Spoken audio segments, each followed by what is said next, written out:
వెంకటేశ్వర స్వామిపై అనిశ్చిత వ్యాఖ్యలు చేసిన న్యాయవాది కదిరే కృష్ణపై చట్టపరంగా చర్యలు తీసుకోవాలని బజరంగ్ దళ్ హిందూ ఉత్సవ సమితి పోలీసులకు ఫిర్యాదు చేశాయి. ఈ మేరకు బజరంగ్ సభ్యులతో కలిసి త్యాసాని తిరుపతి రెడ్డి మీర్పేట స్టేషన్లో ఫిర్యాదు చేశారు. సోషల్ మీడియా వేదికగా కదిరే కృష్ణ హిందువుల మనోభావాలు దెబ్బతీసే విధంగా అనుచిత వ్యాఖ్యలు చేస్తూ పోస్టులు పెడుతున్నారని ఫిర్యాదులో పేర్కొన్నారు.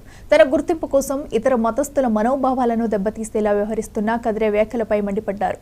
కదిరే కృష్ణ తీరు మార్చుకోకపోతే ధర్మరక్షకుల నుండి దాడులకు గురి కావాల్సి వస్తుందని బజరంగ్ దళ్ నాయకులు హెచ్చరించారు. ఈ కార్యక్రమంలో బజరంగ్ దళ్ హిందూ ఉత్సవ సమితి నాయకులు కాశీరాం యాదవ్, మన్యం రవీందర్ రెడ్డి, బీజేవైఎం శ్రీనివాస్, శ్యామ్ సుందర్ తదితరులు పాల్గొన్నారు.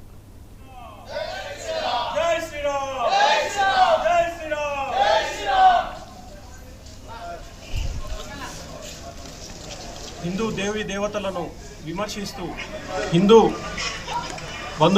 హిందువులని మనోభావాలని దెబ్బతీసే విధంగా మాట్లాడడం మాకు చాలా బాధ కలిగించింది.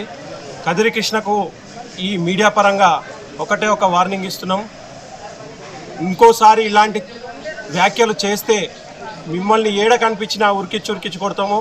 బైరి నరేష్కి ఏ గతి పట్టిందో మీకు కూడా ఆ గతి పట్టేదాకా కూడా మేము హిందూ వీరులం ఊరుకోమని చెప్పి ఈ మీడియా పరంగా మేము చెప్తున్నాము.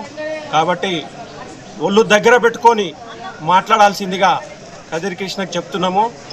లేదు నా వ్యవహారం ఇట్లనే ఉంటుంది అంటే మా వ్యవహారం కూడా చూపిస్తే మీరు ఈ భారతదేశంలో ఉండనికే హక్కు కూడా లేకుండా చేస్తాము. కాబట్టి ఒళ్ళు దగ్గర పెట్టుకొని మాట్లాడాలి.